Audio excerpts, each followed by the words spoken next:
Welcome back to Grief Inspired. My name is Catherine McNulty, and here at Grief Inspired, I want to put you on the path to happiness after your loss. So today we're talking about the loss of sense of self, the loss of identity that happens when we lose someone significant in our life.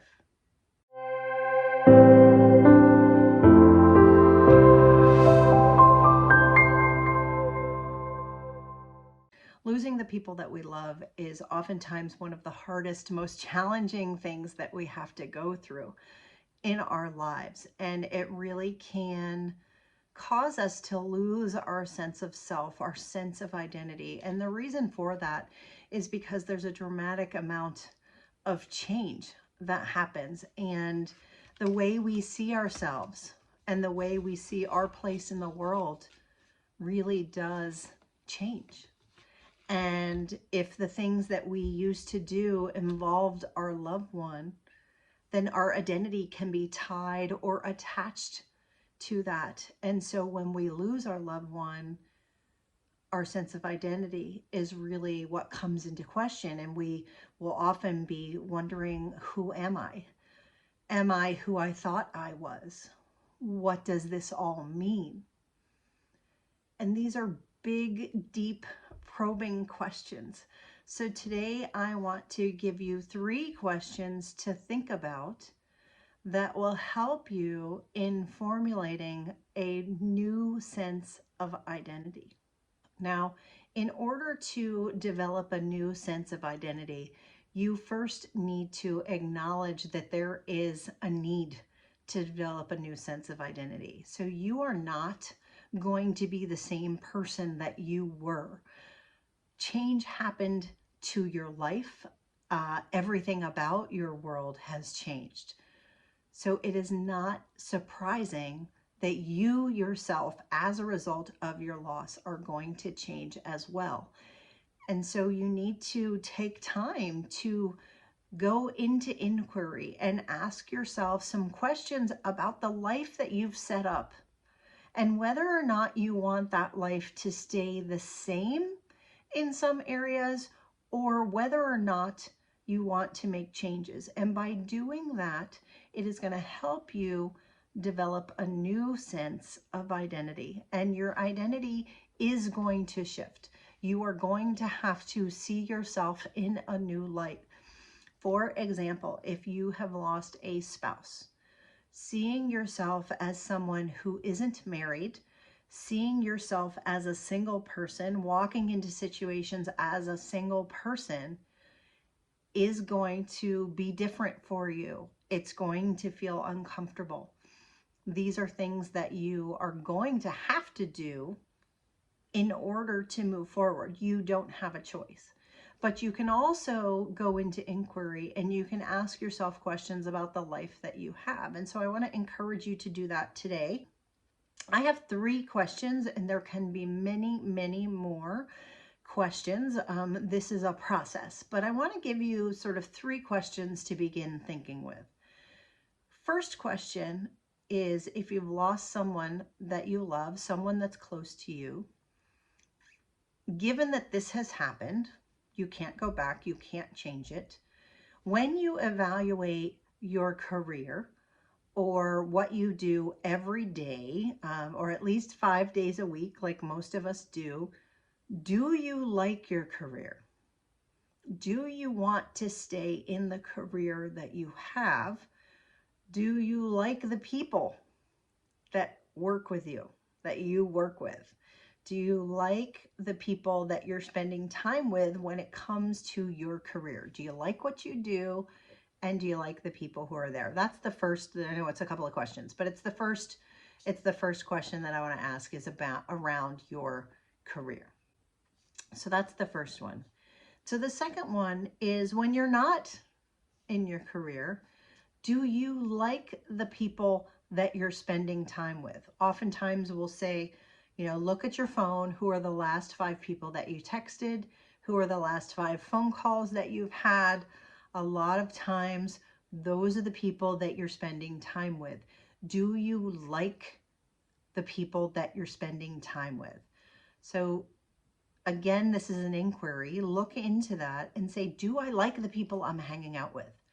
Do I still like them given my loss?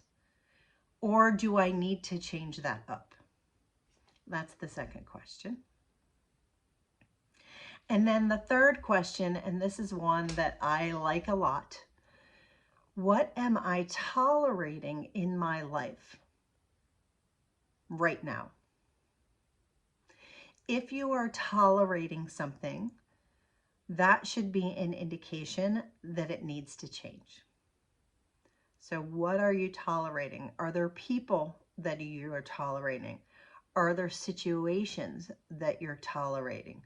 Are there things about yourself that you are tolerating that you know aren't necessarily good for you? So drop these below. If you like this kind of content, if you like these kind of exercises, please continue to subscribe, because we do this often here at GriefInspired, and I will give you more work like this to do, because the more we lean into our grief, the more we work on our grief rather than just let it happen to us, I think the better off we will be. The faster we will get through the grief process, the easier the process will be for us on a whole when we look back at our loss. We will really find more meaning and more purpose. So these were the 3 questions. Now I want you to think on those. For me personally, yes, I changed my career. When I came home without my son, to the home that I had built that was full of all the things that I had not seen, I had not been there in 6 weeks, none of it mattered to me anymore. All of the things that I had spent so much of my life trying to accumulate, worrying about how did my house look? Was it big enough? Was it Pottery Barn enough? Were the plants outside pretty enough? Was I driving a car that other people would be impressed by? When it came to my career, I questioned and I said, why am I doing the career that I'm doing? Why am I in the job that I am in? And do I like it? Why am I here? The way things are today, I questioned it. And what I found for myself was that I needed something different because of where I was in my loss process. So I shifted jobs. I stayed in almost the same type of career.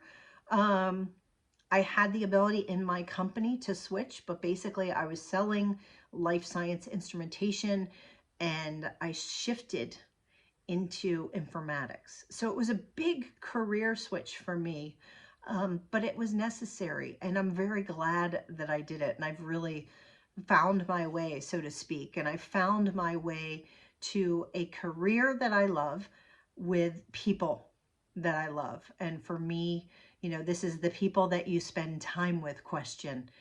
I realized that in one of my jobs, this was after I had switched my career, I got into another role where I didn't really like the people that I was hanging out with. I thought that they were defensive and petty, and everything that seemed so insignificant to me now, because of the knowledge I had gained, because of my loss, they were, you know, griping about things that really, in my opinion, didn't matter. And so I didn't want to be around these people anymore. So I changed my career again. And when my last job change, I said, well, I want to be around really good quality people. I wanted it to be a culture of people who were emotionally aware, emotionally intelligent, people who had big hearts and were willing to care about other people, and that weren't just trying to get ahead for the sake of getting ahead. I didn't want to be with people who were willing to step on other people, so to speak, to advance their own career. I was not interested in spending time with those people. And then what was I tolerating?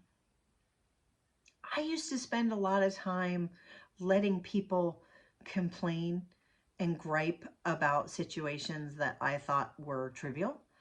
and I would tolerate people not treating me well. I tolerated being in situations that weren't necessarily good for me. The areas where I felt uncomfortable or confused, I was tolerating when it came to, let's say, the spiritual side of my life. I was tolerating this disconnect that I was living with, that I had grown up Catholic. And I realized that some of the things that the Catholic Church was professing or teaching, or maybe it was just, a specific priest in in the church that I was in, I started questioning, like, I actually don't really necessarily agree with some of this.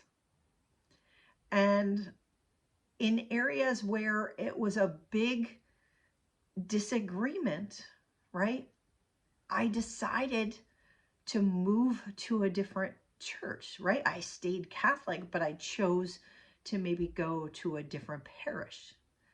So these are the things. What are you tolerating? Do you like the people you're spending time with? Do you like your career? Now, there's many, many other questions that you can ask, but asking these questions and really diving in and realizing that where there is a disconnect, where there are things that don't fit with who you are now, the sense of identity that you're starting to develop because of your loss, these are the things to take action on and say, where do I need to go? One last question that I'm going to add that I didn't intend to at the beginning of this is, what are the things that make me happy? What are the things that I've always wanted to do and didn't and haven't done?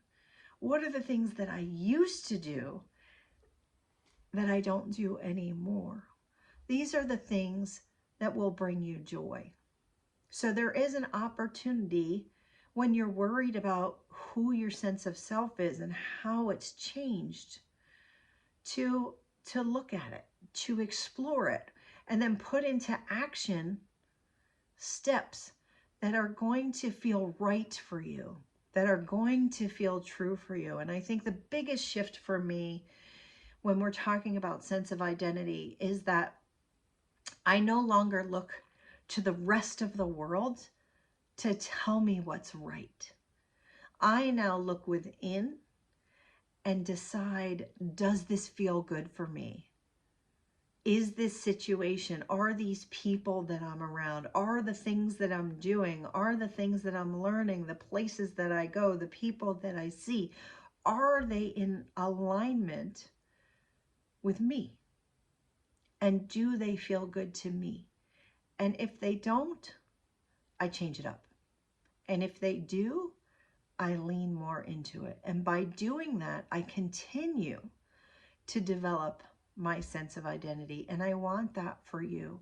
So a changing sense of identity is never a bad thing. Our identities are going to change over time. And so I want to encourage you to embrace some of that change and then take action in ways that feel good for you. And this is using your intuition and deciding what's right for you. And when you do that inquiry, you will find the answers that you want, and you'll get to a place where you're saying, like, this feels good. I'm in a career that I like. I'm spending time with people that I enjoy spending time with. It's not wasted time. And I don't feel like I'm tolerating things because I feel like I should. So I want that for you. So I hope that helps. Let me know the answers to these questions. Continue to inquire about them. And let me know, what other questions are you asking yourself about your own sense of identity?